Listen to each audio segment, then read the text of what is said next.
Kalau kita ngomongin soal dunia penerbangan militer, ada sebuah bayangan baru yang lagi terbentuk di Cakrawala. Sebuah pengumuman siluman yang katanya bisa mengubah peta kekuatan udara global. Nah, pertanyaannya, siapa sih penantang misterius ini? Yap, bener banget. Selama puluhan tahun, ada satu nama yang udah jadi sinonim dengan dominasi udara, yang tak terlihat dan tak tersentuh. Bener-bener kayak hantu di angkasa. Tapi sekarang, situasinya mungkin bakal berubah. Ada penantang baru yang muncul. Pertanyaannya, apa benar dia punya kemampuan buat menggulingkan sang raja yang udah berkuasa begitu lama? Yuk kita bedah bareng-bareng. Oke, pertama-tama kita kenalan dulu sama si penantang ini yang sering dijuluki bayangan dari Rusia. Sebenarnya, apa sih proyek super rahasia yang lagi mereka kembangkan ini? Inilah dia, namanya Tupolev Pakda. Kedengarannya emang teknis banget ya, tapi intinya ini adalah pengebom strategis generasi terbaru Rusia. Ini bukan cuma soal pesawat baru loh, ini semacam pernyataan dari Rusia yang bilang, "Hey, kami kembali ke Liga Utama." Nah, disinilah kita lihat ada perubahan yang fundamental banget. Kalau pesawat Rusia sebelumnya identik sama kecepatan supersonik yang gila-gilaan, yang ini beda total. Lupakan soal ngebut, filosofi Pakda itu simple, jadi hantu, jadi tak terlihat. Dia sengaja terbang lebih lambat atau subsonik, biar bisa menyelinap tanpa ketahuan. Taktik yang sama persis dengan rivalnya, B-2 Spirit. Oke, teknologinya canggih, tapi persenjataannya, wah, ini sih ngeri banget. Bayangin aja, pesawat ini dirancang buat meluncurkan senjata hipersonik dari jarak yang super aman. Tapi yang paling unik, dia juga bawa rudal udara ke udara. Artinya apa? Pengebom ini bisa melindungi dirinya sendiri. Dia itu predator yang gak butuh bodyguard. Fitur-fitur ini yang bikin dia disebut sebagai pesawat generasi ke-6. Coba deh bayangin, sebuah pengebom yang otaknya itu AI, yang bisa bantu pilot ngambil keputusan, bisa terbang semi-otonom, dan bahkan punya potensi buat menyerang satelit di luar angkasa.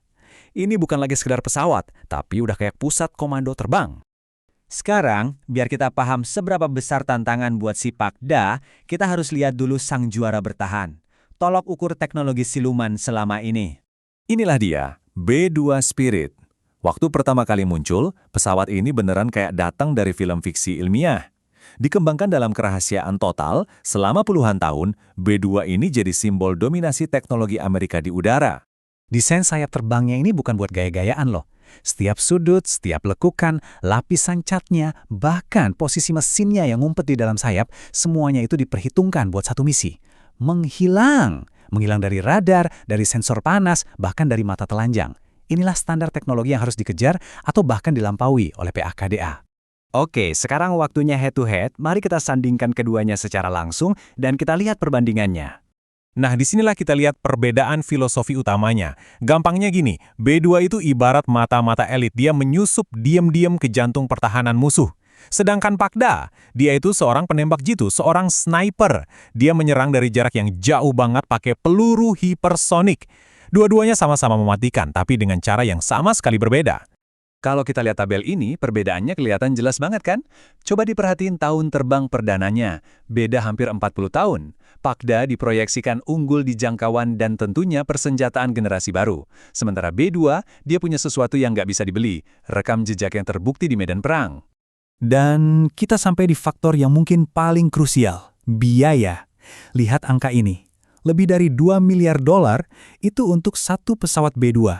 Angka ini bukan cuma nunjukin harga, tapi juga nunjukin betapa rumitnya riset, material, dan proses pembuatannya. Ini adalah tantangan finansial raksasa yang harus dihadapi Rusia. Oke, sekarang ayo kita lihat dari gambaran yang lebih besar. Ya, karena ini bukan cuma soal adu canggih pesawat, tapi juga soal geopolitik.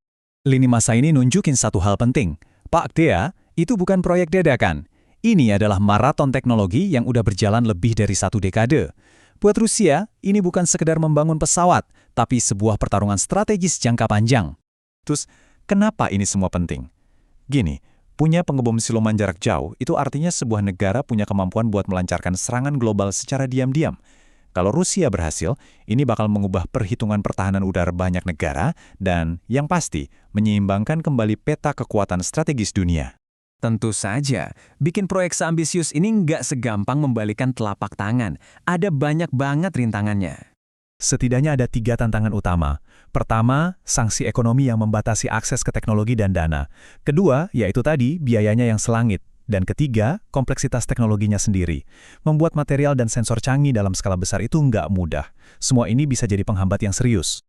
Tapi, di balik semua tantangan itu, hadiahnya kalau berhasil juga besar banget.